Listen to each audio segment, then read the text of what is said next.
And now, for the week of August 7th, Adobe Photoshop TV is on the air. Welcome to Adobe Photoshop TV from the National Association of Photoshop Professionals. And here's your hosts, the Photoshop guys, Scott Kelby, Dave Cross, and Matt Klaskowski. Welcome to another polygonal episode of Adobe Photoshop TV, brought to you by the National Association of Photoshop Professionals, or what we like to call NAP. They are the fine people who bring you this magazine right here, Photoshop User Magazine, the people behind this quality presentation. Welcome, everybody. This week's episode is brought to you in part by Strata, Fotilia, DLO, CDW, Logitech, and iStockPhoto.com. I think it's Fotolia. Fotolia? Oh, good. See, Matt went to the class on how to I learned this. You weren't here at the last show. I learned it then. So. Hey, well, welcome, everybody. My name is Scott Kelby, and we are back here. The three Photoshop guys are together after like 6 weeks of being apart. So I'm Scott Kelby, and right beside me, representing Ottawa, Canada, Mr. Dave Cross. Hello, everyone. Good to see you again. And to my right, rocking the house-key, it's Matt Klaskowski. Welcome back, everybody. Well, as you can see, it's been a while since we've all been together, and we've been drinking.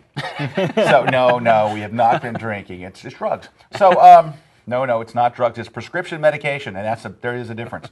So, we have got a fine show for you today.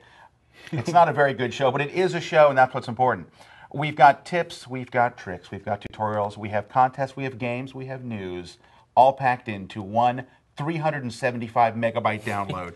No, hey, for those of you who had crazy download problems last week, we had a crazy download problem on our end, but we have totally fixed it, and it's better now. Things are better now. Things are much better. How much better are they? Marginally. No, it's tremendously better. Hey, Matt, you brought a tip for us, right? I did. It's a marginal tip. Let's start as quick as we can. Go do a tip. All right. Well, I don't know who said it, but someday, someplace, somehow, somebody said a quote that the eyes are the key to the soul. Now, that may be true. That may not be true. That was Frank Lloyd Wright, wasn't it? I don't know. I have no idea. I have no idea. But it makes a lot of sense. And when you're working with digital photography and portraits, it really makes a lot of sense. So what I've got here is a photo. Now, here's the trick. You've got to start this on a good photo, because one of the things is if you've got a bad photo, it's hard to really make that photo look good. So you want to start out with a good photo first, and then you can, as Scott Kelby likes to say, you can make it great in Photoshop. So what we're going to do here is work on the eyes.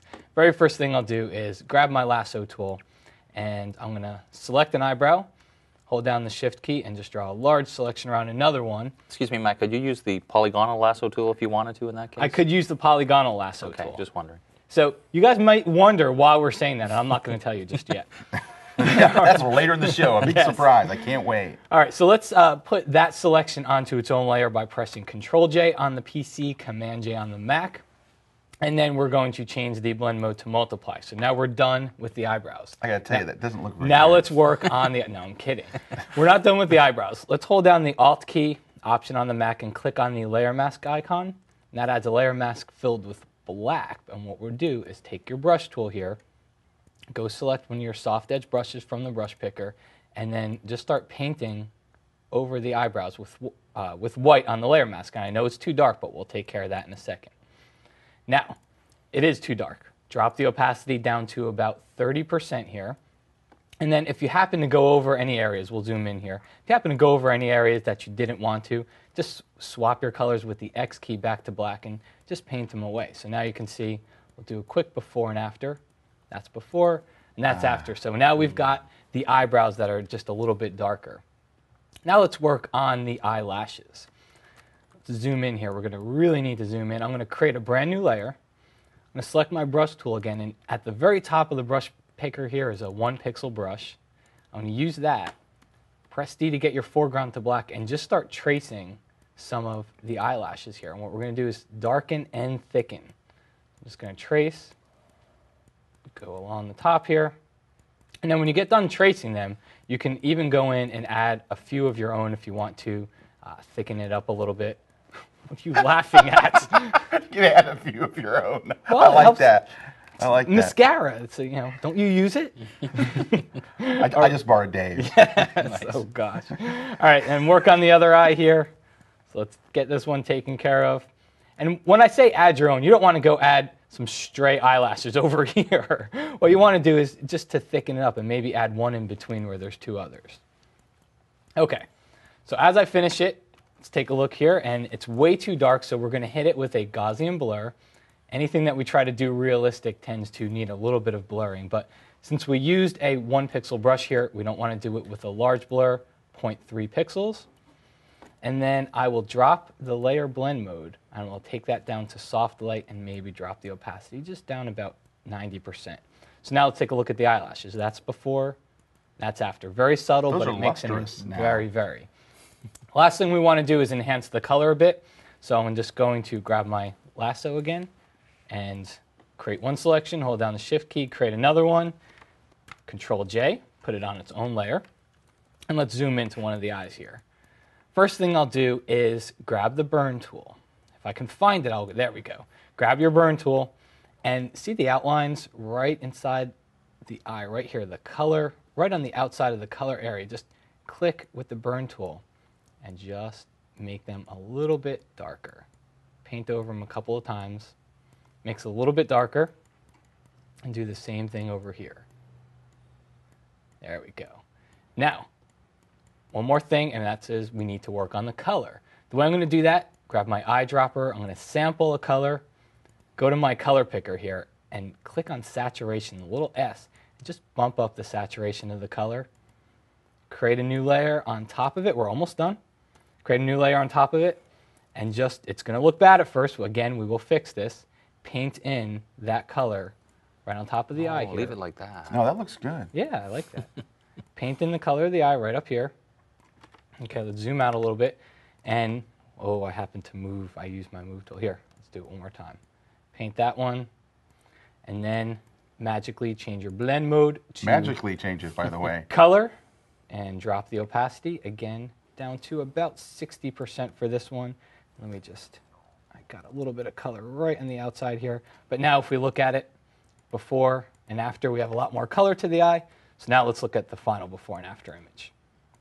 So this is before I started anything, and this is after. So Hey, you can very see nice. very subtle changes, but the important part is be subtle, but it makes a large difference in the end. And I think the eyes are truly the key. Key to the soul. Very nice, Mr. Klonskowski. Hey, very nicely done. Thank Seriously. you, thank you. You know what was nice about it? How subtle it was. It's, Very- when you're touching, you're supposed to make people look their very best. You're not supposed to look totally artificial. Fake, yes. So, very good. All right. Hey, last week I was out in Santa Fe, New Mexico at the Santa Fe workshops. It was just an incredible experience. I was teaching a week-long class called Photoshop and the Bridge for Photographers.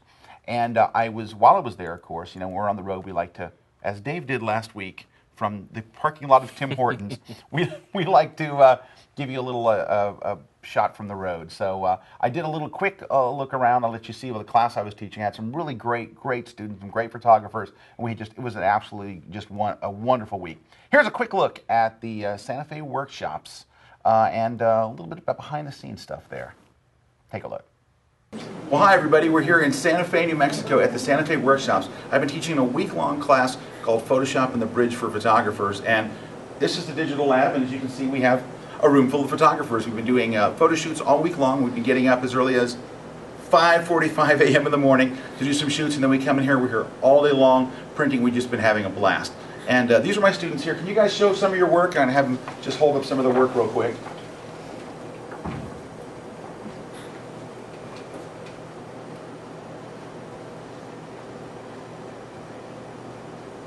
Very cool. We've been working on like camera raw and sharpening and every little trick in the book to finish our images, not to fix them. So we've had a really great week. Had lots and lots of fun. This is an incredible facility.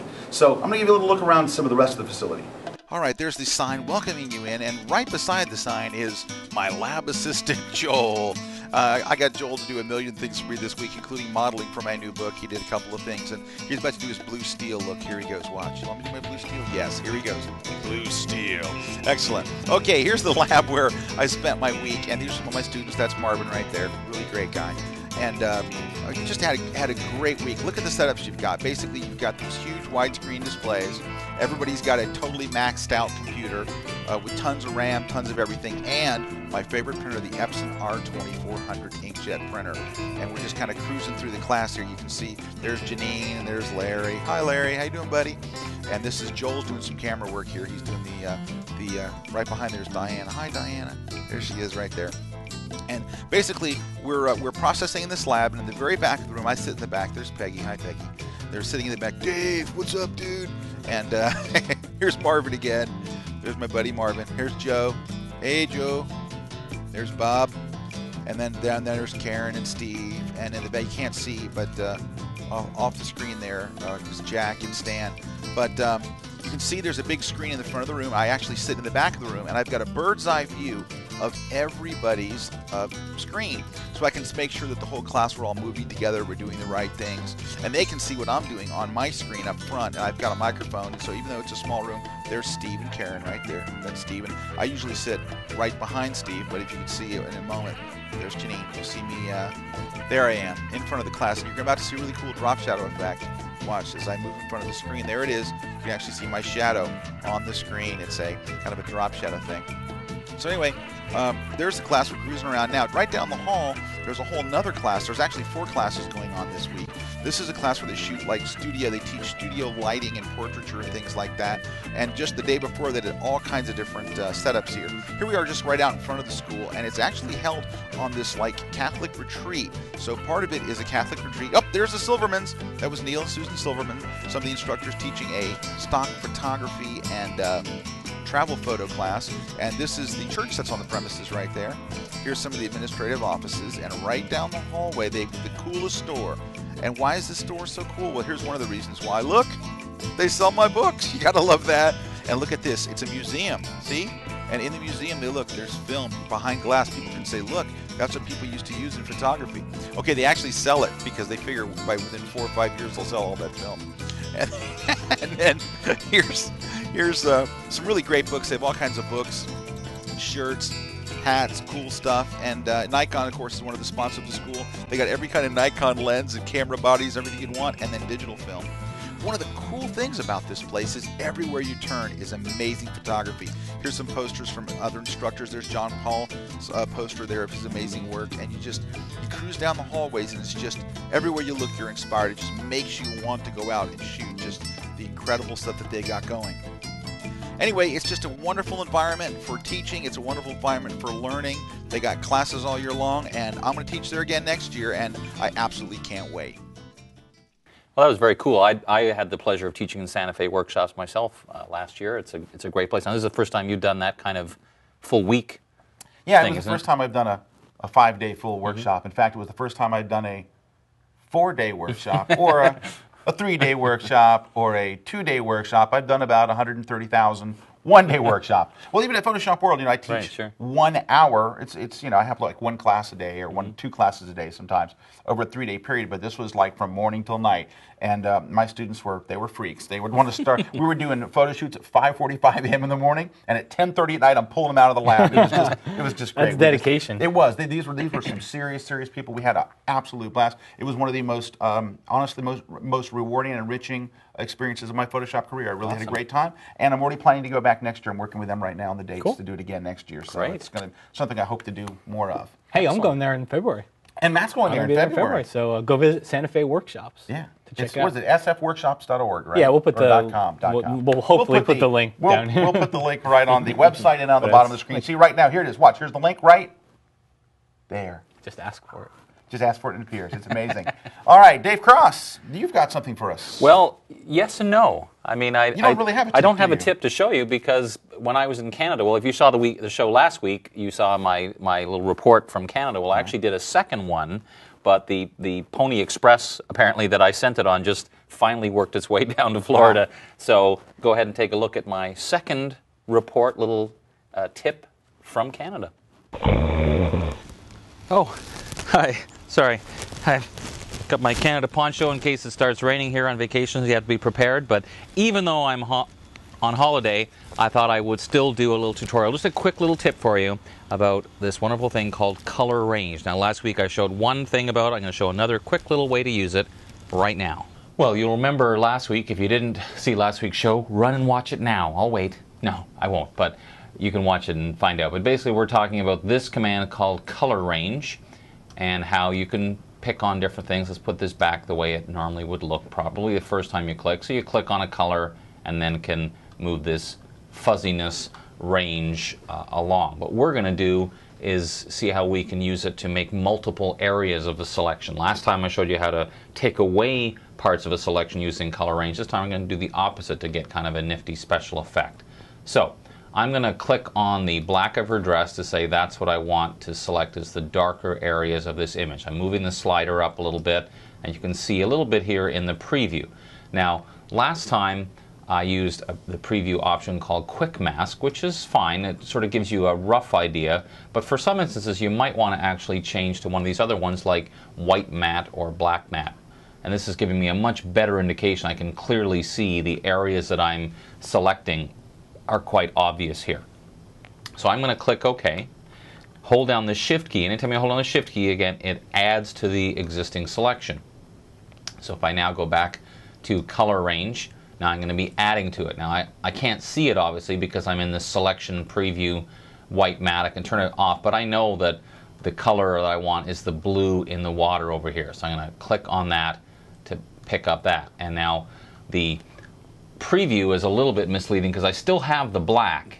I'm just adding in this area. So in some cases, again, you may want to go back to the Quick Mask to get a better idea of what you're going to get. But sometimes, honestly, it comes down to once you think you've got it right, well, click OK and see what you get. Now, it's a little hard to tell at this point because of the crazy nature of my selection. So let's do this. We're going to turn this into kind of, hopefully, a little special effect. Command or Control J to duplicate the layer.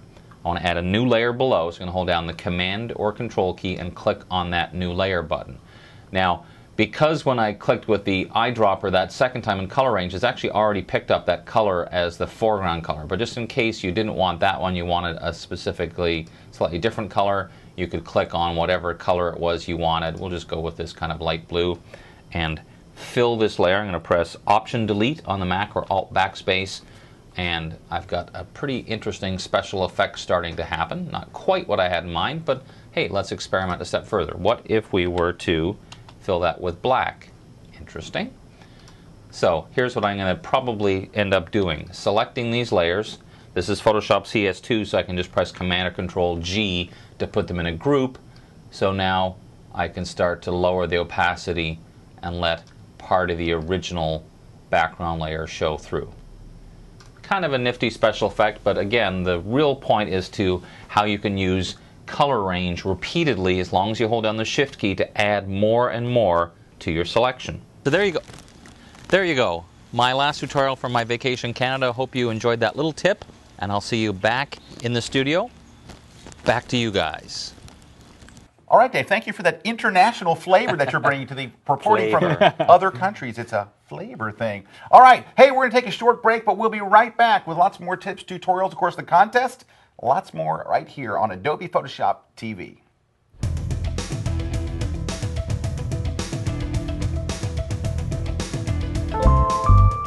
Home Dock Deluxe, the essential entertainment center for the iPod. Enjoy all of your music, pictures, and video right on your TV and home stereo system. Home Dock Deluxe is the only iPod dock with on-TV navigation of your iPod's music. Nothing is better than browsing your tunes on your TV with remote in hand. The 18-button remote and on-TV navigation of your music makes the Home Dock Deluxe the only choice for your living room. DLO Home Dock Deluxe, where your iPod lives at home.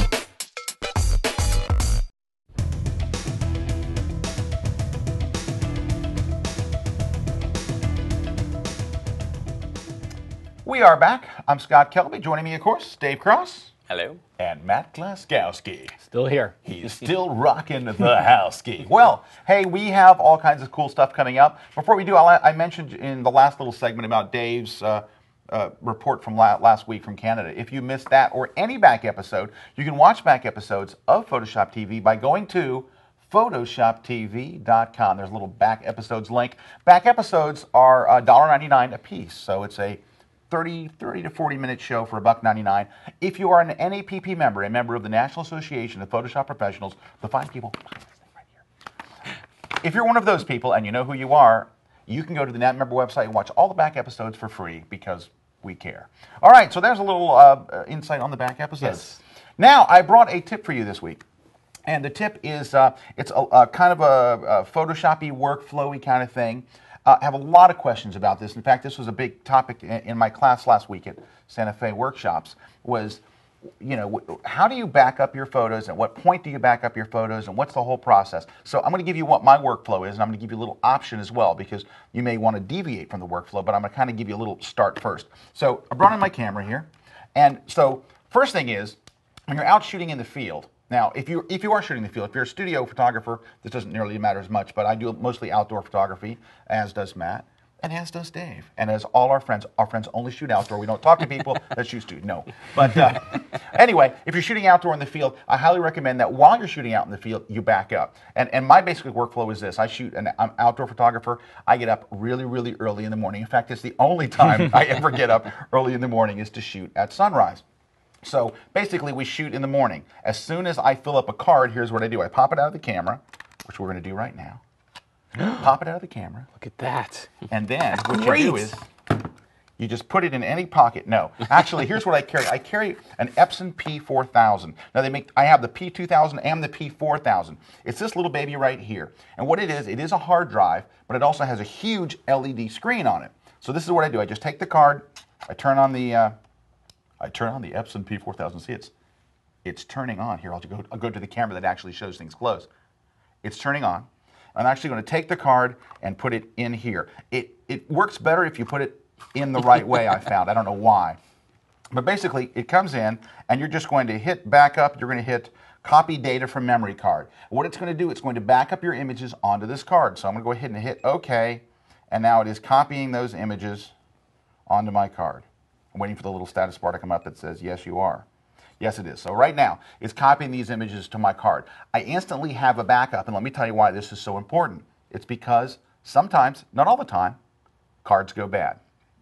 I mean, am I tipping this right? I'm getting, all my producers are like yelling at me, tip it this way. Is this the way you want me to tip it? Or, see, this doesn't mean anything to me. This is just like, hi, Scott. So, tip it. One of these ways will be right. Not that way. It's not that way. They're going to hold thumbs see, up. They're watching. There we go. They got the OK sign. It's copying. Okay. So, how long would it take to, if you did, you know, like 50, 100 shots? Okay, like this is a 12 megapixel camera. Honestly, yeah, 3 hours. Three hours. No, it takes a while. I'll tell you, this is my honest to God workflow. I'm out in the field. I've shot my morning shots. I pop it on this card, and I take this. I put it back in the case. All right. While it's copying, it's still copying live, and I put this case in my camera bag, and then I drive to breakfast. Yep. I go to the breakfast place, and then the cool thing is when I get at the breakfast place, well, everything's backed up onto it. So I have the card is one backup. The hard drive is backup number 2. But most importantly now, I can look at my photos on here and actually see if I got the shot. And the screen's big enough to where you can really tell. And it's a beautiful, crisp screen. I wish it was on the back of my camera this size. But anyway, so that's number 1. So we are now back. Okay, so we're back. We've gotten back to our studio or back to our hotel room or wherever you're shooting. And we're going to go ahead and let's pop out the card. It's not done copying. I can't pop out the card. So, through the magic of videotape, I think what will happen, I'm just guessing, is all of a sudden this copying will be done. Hey!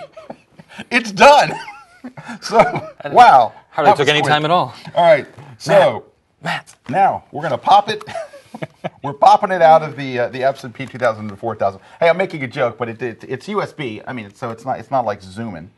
All right, so now it ain't the USB; it's those 12 megapixel files okay, that's holding it up. I got a question for you. Why am I putting this back in the camera? I do not know. That's an interesting workflow. We're going to put it into a card reader. Yes. Now, I do recommend if you're saying if part of your workflow takes you forever to get the images from your card onto your computer, it's because you probably don't have a FireWire reader. If you're using a USB card reader, there's nothing slower in the world. So spend the extra money. I've got like, what is this, Lexar?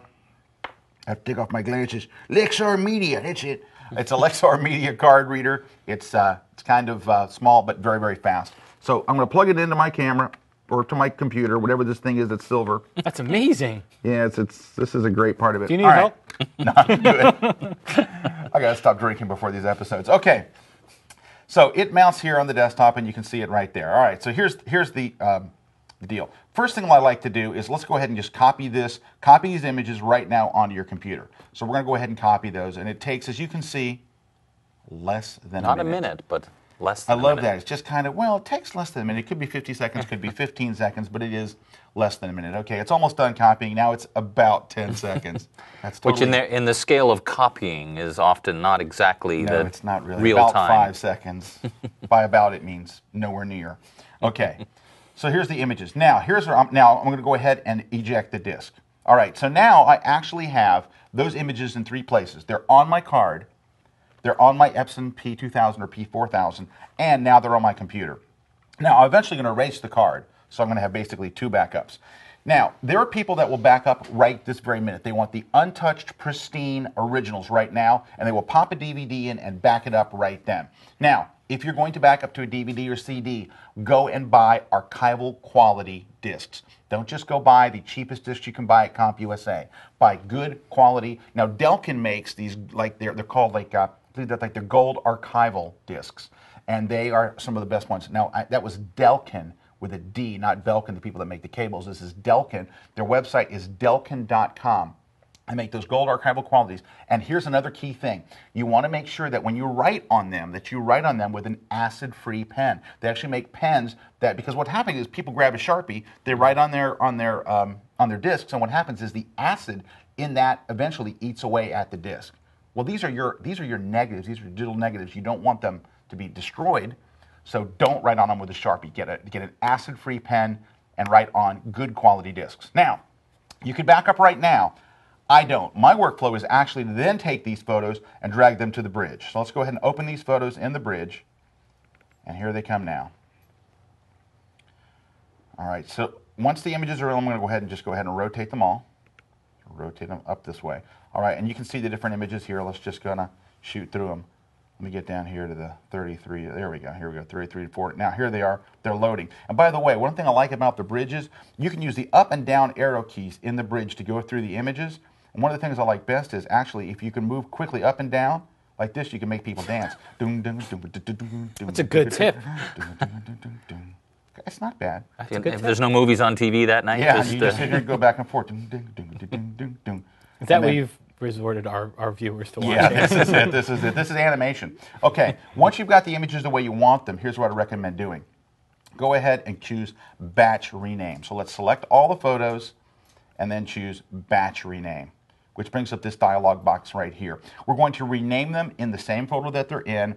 Let's go ahead and give them a name. In this case, we're going to call this Portrait Shoot, and then put an underscore, and you'll see why the underscore is important, and that's Shift and the dash key does that. Then we're going to hit the little plus sign here. We're going to add this is the way I do it. I would add today's date.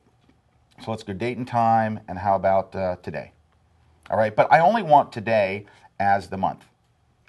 All right, and then we're going to add another one. Now down here you see where it says first new file name. It's showing you now that this file is going to be called Portrait Shoot and then 08, the month. All right, so we're going to go here and choose, actually I'm going to go ahead and put I'm going to add text and another little underscore. So now it's Portrait Shoot underscore 08, and then I'm going to add one more date. But this time the date I'm going to add is, let's see, date. I'm going to add the today, but I want just the year. So if you take a look at my naming thing, Portrait Shoot underscore, I know it's August of 2006, and then lastly, I'm going to put in some kind of a, well, let's do another underscore, and then lastly, we're going to finish up with a sequence. So I want a sequence number, and I'm going to do 0001. Let's do 4 digits. There's no sense in typing in 4 digits and leaving it set at 3 digits, is it? So now we'll automatically number my images. Portrait Shoot August of 2006, and it's going to number them sequentially starting with 0001. This name is a lot better than the regular name, DCS0028.NF, because there's no way I'll be able to find those shots using these names. I mean, these names are very cryptic. This gives me an idea that it was a portrait shoot. I know I shot it in August of 2006. When searching for my files, it's going to help, but I always leave this on to preserve the current file name in the XMP metadata. This basically embeds the bad name into the file with the good name. Click rename, and it instantly goes and renames all your files. And by instantly, I mean it does it really pretty quick. There we go. Now, this is the point at which I would back up, me personally, this is when I go and back up the DVD. Once I've got them rotated into the orientation that I want, and I've got the name in them, now I will go back to my desktop, and this is the file I will burn. I will not name the folder DCIM. I'll change the name to something more easier to understand, like DCLM. No, I would call it something, portrait shoot, August 06 or something like that. Now, this is what I burn to my DVD, right? Well, that makes sense, because you still haven't actually touched the photos themselves. Right. The raw data is the same. So all I've done is basically make it easier to find when I put them on my disk. I haven't changed them. They're still the basic original raw files untouched. Now, once I burn that DVD, I'm going to put the DVD in storage in a cold, cool place. I'm going to store them vertically, not horizontally. We're going to store them vertically. And then I've got a DVD backup on archival quality discs. I've got a hard drive backup. Now, I keep two separate hard drives, one at my office and one at home that have my entire library on them. There's these big LaCie drives that hold bazillions of gigs of stuff. So I have two copies. So now I've got my DVD copy. I've got a copy at home. I've got a copy at the office. You always want to keep an off-site copy. Remember what happened in the Katrina disaster. How many people said the most important thing I lost was my photos? Mm-hmm. I can replace furniture, I can replace appliances, I can't replace my memories, I can't replace my photos. This is that important a thing that you really want to take some time and do it right. Now, in the meantime, I've got a couple of extra backups. I got a backup here. I'm a backup freak, and I've got too many backups. But you know what? You can never have enough backups. So that's as far as we're going to go today. It was basically giving you a little backup strategy, kind of a little thing. Now, you're going to work off the folder on your drive. And these images now, I can do anything I want with because I know I've got plenty of backups of the original negatives. Very cool. That being said, it's time to go to the Adobe Photoshop TV News Center. We're waiting there right now at this very moment is Matt Klaskowski. Let's go to Matt. What do you say, Dave? I'd say that's a great idea. Let's go to Matt in the News Center.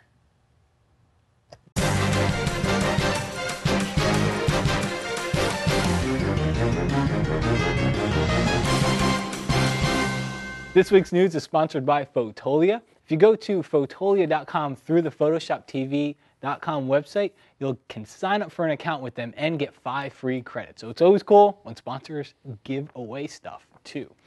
Okay, so first up this week, Steven Johnson has released a new book on digital photography, and it's actually called Steven Johnson on Digital Photography. So Steven is widely recognized as pretty much the pioneer of digital photography. So go check it out. You can find out more about him and his book over at sjphoto.com.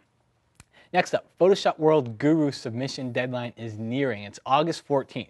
First off, you got to be going to Photoshop World to enter. If you're going to Photoshop World, if you're not going to Photoshop World, sign up and go, then submit a Guru Award. But you got to be going to Photoshop World. You can submit your images, you win cool prizes, great things, cool stuff all around, and you get recognized in front of the entire keynote. So check it out. You can go to photoshopworld.com for more info. Next, Moose Peterson, along with the NAPP, is holding a brand new workshop. It's called Going Wild. Now, it's going to be one cool weekend of all Photoshop, all digital photography, all out in the wild with Moose Peterson. It's going to be at the Northwest Wildlife Trek up in Washington. So you want to go check it out, you can go to goingwild.com. Joe McNally's going to be there. Moose Peterson will be there.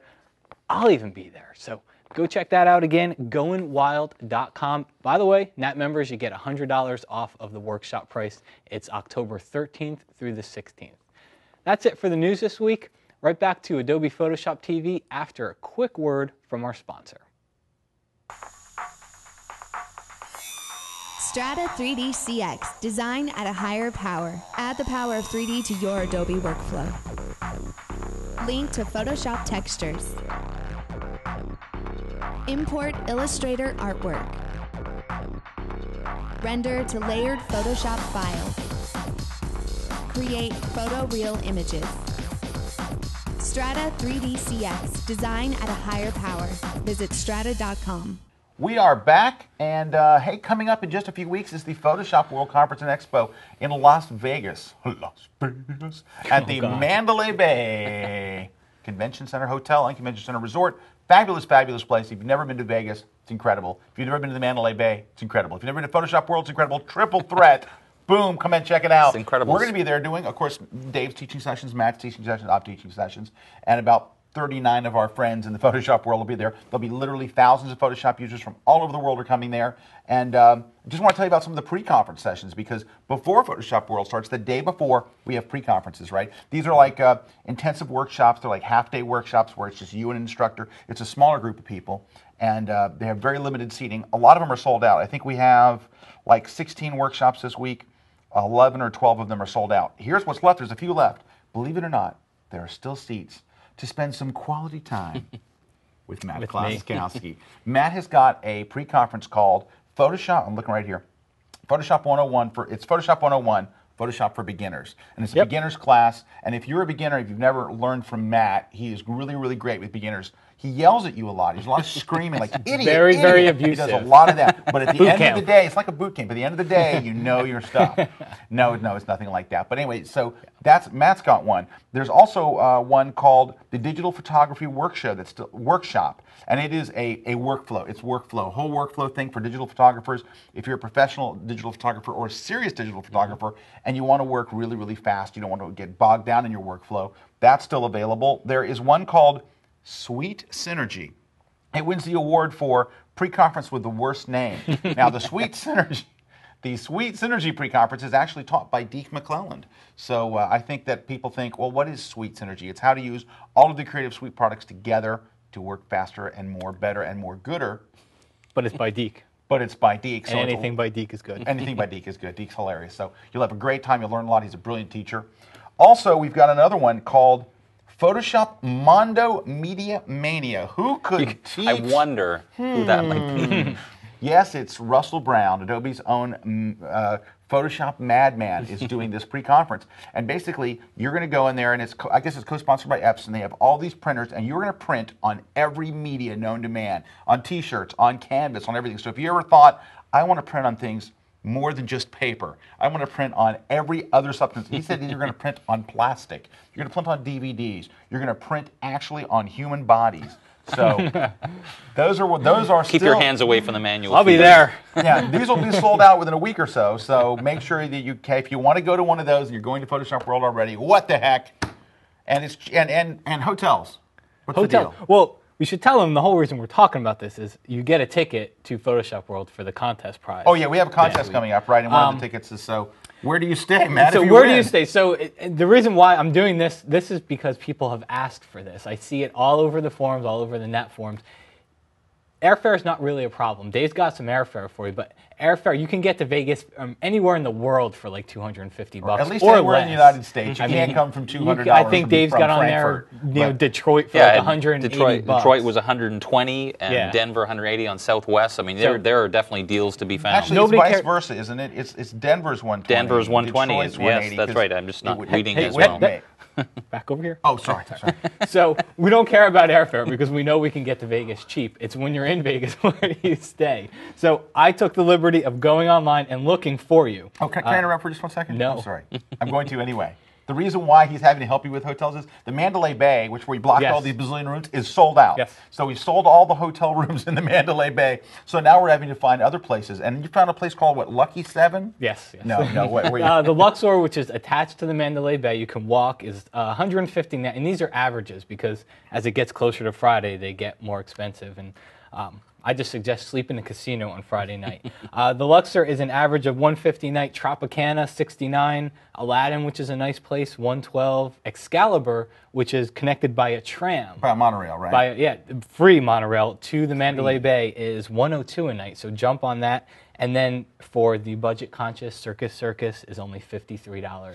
However, it is 29.7 miles away. But it's just a cab ride. And everyone that we see will be a child. However, but honestly, the best places for you to stay are right next door to the Mandalay Bay would be the Excalibur or the Luxor. They're right there. Yep. There's a free monorail to take you there. And they're almost like right there on the Mandalay Bay property because they're kind of owned by the same people. Yes. So we hope that you'll join us there. We're taping Photoshop TV live. That's correct. Cheap airfare, cheap hotels, cheap food, free shrimp. Cheap instructors. Cheap instructors. Hope to see Careful you now. guys there. It's going to be a lot of fun. We're very excited. It's on track to be the biggest Photoshop World ever in the history of Photoshop World. So Right. we're very And as excited. Matt said, the reason we're mentioning all this is because one of the prizes we're going to give away any moment now Dun, dun, is a dun. prize. But first of all, we have to talk about last week's contest. And Yes. since, Matt, you were the only one here last week, you can remind our Larry's viewers. got the question. No. The question from last week was, what was the third name on the startup screen when you start Photoshop CS2? That's a tough one to figure out. Third name. Now, I said it before, and I don't remember what it was. Andrew Coven. Andrew Coven, Coven. right? So Let me that is look. the third name. That's the answer. And the winner is, Yeah, that. Ta-da. congratulations, Congratulations. to winner. They won some stuff, right? There is a Photoshop World ticket in there, I know for sure. So Right. hopefully we'll get to see them at Photoshop World. And any of you, if we see you at Photoshop World, please come up and say hi, because we like that. Yeah. It's We nice like to- people. Yeah. People who need people are the luckiest people. Now we got a question for this week, I hope. Dave. Well, let's Quick, first quickly, the prizes. Prizes. DVD, Best of Photoshop TV, featuring the first season, I guess we call it the Yes, first the season. first season. Yeah. What else we have? Matt Kloskowski's wonderful Photoshop CS2 Speed Clinic book. Wonderful. I'm sure it will be autographed. And Hey. as we mentioned, I'll pass to let you finish. Photoshop World, right? Okay, A so full conference pass? we didn't plan this, and I know we're on track for our award-winning 3-hour episode, but I'm not just going to give my book away. Look at this. I'm going to do a quick tip here. This comes out of the book. You're working on a layer mask. Check this out, because I kind of forgot that I had even put this in a book. You're working on the layer mask. You can Alt-click to see black and white, but who cares about that? If you Alt and you Shift-click or Option-Shift on a Mac, look at that. You see that little red overlay on there? Now you can actually visually get on here and you can paint on that layer mask. But That is so cool. that is the kind of thing. sorry, you can't show it's tips all this late about in the working show. That's fast just in not- Photoshop. So I'm not just going to give away a copy, but I'll give away something He else just in breaks there. the rules all the Wow, time. look at that. So 29 even if, seconds. Even if you don't win, you got an extra 29-second tip. Yes. So it's got to be worth something. Okay. Can we have a question now? Yeah. Oh, wait a minute. They also get a NAP membership too. We're also Wow. giving away a NAP membership. So remember where Amazing. you are in the world. So Awesome. All right, well, this week's question is a little harder than what's the third name on a screen that Yeah, pops up nice. automatically. Hey. I'm going to make you work a little bit, and somewhere in Photoshop there is an option called clumped, believe it or not, and you tell me where that, or tell us where that is. The new dialogue. Yes, that's exactly it, when you want to clump your images together. No, that's not. it's Gaussian blur. No. Okay. So go to Fred. PhotoshopTV.com and look for the enter here, and just ignore them and tell you to enter the contest once only, and good luck. All right. Well, now, before we end this episode, every week, we like to give you 3 different projects to do between now and next week's show, so you're not bored to tears because, of course, you have nothing else to do with your life but watch this show. That's They're not not why gonna be watching That's not why anymore we after give you this. these 3 things. But after this show, I'm sure this will be your last one. Anyway, here we go. We've got 3 things. My first thing is I want you to go to thesilvermansphotography.com. Now, the Silvermans are Neil and Susan Silverman, and they do photo workshops all across the country. While I was out at Santa Fe, they were teaching in one of the other classrooms right there at the Santa Fe workshops. And I got up one morning with them and went with their students to do a photo shoot. So I was just kind of there shooting as a guest. And I got to tell you, I was amazed at how hard the Silvermans work to teach their students photography. I mean, they weren't shooting themselves. They were basically walking around and making sure that their students had every opportunity to get the shot. These people work at a level of interaction that was just honestly, and you went on a workshop with the Can I say, Silvermans. Neil and Susan Silverman, nicest people in the world, but let me say something. If you don't want to take photos, don't go Yeah, on that you will workshop, take because photos, Neil will have you absolutely. taking photos like crazy. That's what he is about, and he translates his passion for it to you. So Yeah, he does. If So you don't don't- want to take photos for 3 or 4 days straight, don't go. Yeah. So, but if you love photography and you want to learn from some people that really love it as much as you do, go to thesilvermansphotography.com, click on the About Us page, and you'll see a list of the workshops that they have coming for the next part of the year. I can tell you personally, I wholeheartedly recommend them. You've been on a workshop with them. You know how great it was. My brother, Jeff, for those of you who know my brother Jeff, and there are at least 7 of you. No, a lot of people know my brother Jeff. He used to be the director of NAPP. Jeff went on a shoot with them and just fell in love with them. They're great people. They're really, really passionate. Go check them out. Okay, mine is Photoshop Creative. It's our friends over across the pond in the UK. Photoshop Creative magazine. Hi to Zoe over there. But go check that magazine out. It's a great magazine. Lots of Photoshop stuff. Actually, there's going to be some interviews in there. They just did an interview with Burt Monroy, and there might be another one coming up in there. So go check it out. But just nice people, very good magazine. So excellent magazine. It's available, of course, in the UK and in the United States. pshopcreative.co.uk. That's it. Go check them out. I'm going to suggest that you go take a look at PhotoshopTraining.com, which is where you can find online training course from a couple of guys sitting next to me, and coming in the not-too-distant future, myself as well. So there's a course you have a digital photography course and a layers course, and I'll have a beginner's course coming very soon. Cool. On PhotoshopTraining.com. All right. Well, guys, that's it for this episode of Adobe Photoshop TV. On behalf of myself and Dave Cross. Bye now. And the only guy who rocks the house key, Matt Klauskowski. We'll see you guys next week. Thanks to our sponsors. Thanks for watching another episode of Adobe Photoshop TV.